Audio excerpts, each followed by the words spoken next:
Hi guys, आज का video है रेफरेंस लेटर के बारे में। So when I applied for my PR and moved to Canada, उसके बाद I have had a lot of people reach out to me and ask so many questions about reference letters. I helped them in the past, but I thought why not make a video and spread the word. So when you apply for PR in Canada and get the invitation to apply, जिसको ITA भी कहते हैं, you have to submit a lot of documents, and one of those documents is the reference letter. This is a letter from your previous or the current organizations where you are working, which states your roles and responsibilities. CSE की website पे इसका official नाम proof of work experience है, but just for easy understanding, I will call it as a reference letter in this video. So जब आप PR के लिए apply करते हो, you have to pick a NOC code, और हर एक NOC कोड की अपनी रोल्स एंड रिस्पॉन्सिबिलिटीज़ होती हैं. So this document basically justifies that your experience matches with the NOC code that you have selected. This is the only way the visa officer who's going to assess your application gets to know that you have picked the right NOC code. Because I'm from India, so I'll specifically talk about the thought process which HRs and the companies have for refusing this letter. अब एक बहुत general observation ये है कि जो आपकी previous companies जहाँ आपने काम किया है, वहाँ से आपको ये रेफरेंस लेटर बहुत इजीली मिल जाता है, लेकिन जो प्रॉब्लम आती है वो आती है आपकी करंट ऑर्गेनाइजेशन में. So there could be multiple reasons why your current organization refuses to issue such a letter. Mostly the companies which are based out of India, they don't have a policy to issue such letters. So when you go and speak to HR or your colleague or your supervisor for such a request, it's totally out of box thing for them.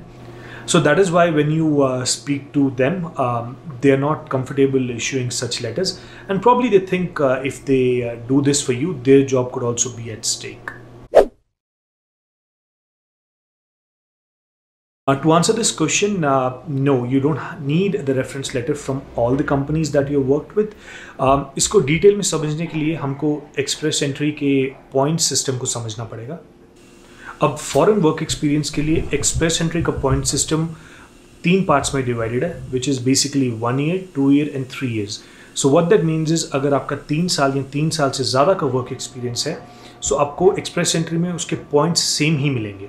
What that means is, आपको आपकी सारी company से reference letter लेने की ज़रूरत नहीं है.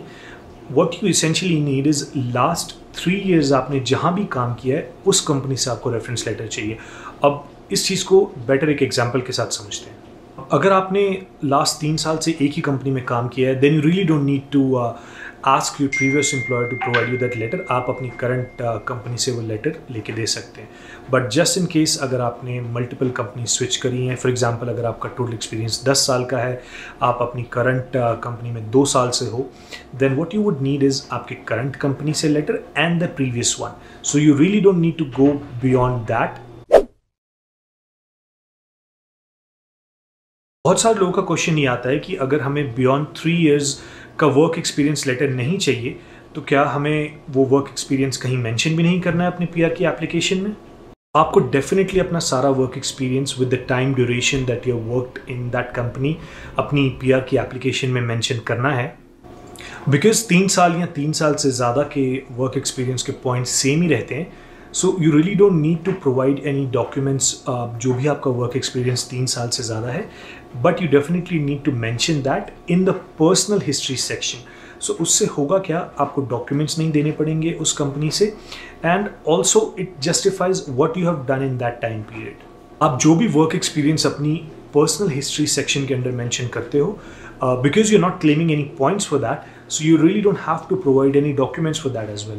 अब ये करने से आपके एक्सप्रेस एंट्री के टोटल पॉइंट्स कम नहीं होंगे, because as I mention before 3 साल या 3 साल से ज़्यादा के वर्क एक्सपीरियंस के पॉइंट्स सेम ही रहते हैं. So there are multiple ways to get this letter from your previous organizations. अगर आपके पास HR का contact है, and if you know that HR is still working in the company, you can directly contact the HR. काफ़ी बड़ी MNCs में x employees के लिए अलग से पोर्टल बना होता है या एक अलग से ईमेल एड्रेस भी होता है, so you can reach out to that email as well. और जस्ट इन केस कोई भी अवेलेबल नहीं है, and if you know that your colleague or your immediate supervisor is still working, you can also contact that person and they can further connect you to the HR.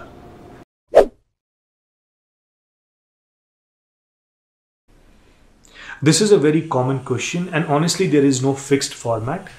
हालांकि CIC की website पे they have few guidelines where they tell you that what all things are mandatory in the reference letter. Example, your name should be there, the name of the company where you worked should be there, the time duration for which your work should be there, so things like that. So next slide में मैं एक screenshot post कर दूंगा CIC की website का, which basically talks about all the mandatory things which are needed on your reference letter.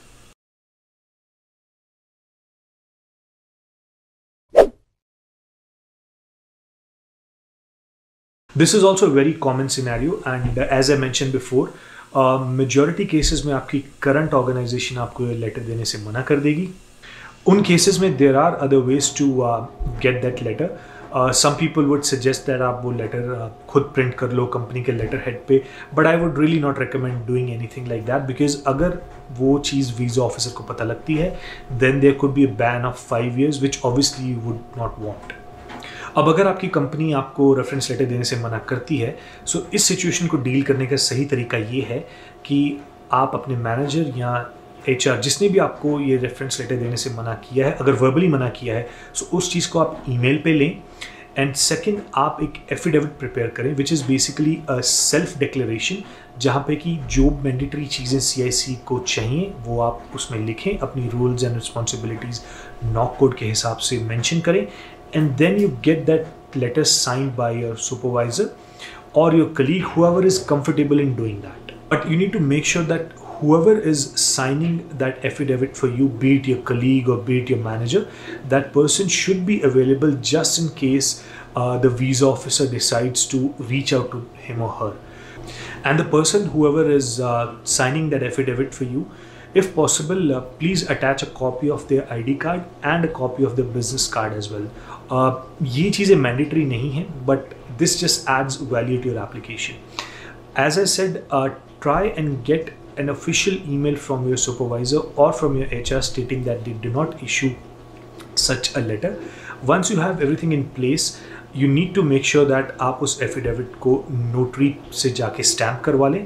Once you have your affidavit in place, before uploading it to the CIC website, I highly recommend attaching something called as letter of explanation. इसको LOEB कहते हैं short form में, which is just a letter you will write to the visa officer, जहाँ पे आप ये explain करोगे that you tried getting an official letter from your HR or from your manager and they refused. So that is why you had to make a self declaration or a self affidavit. As I mentioned before, अगर आप वो refusal HR या manager से email पे ले सकते हो, you just attach a copy of that email to your application, which will add a lot of value.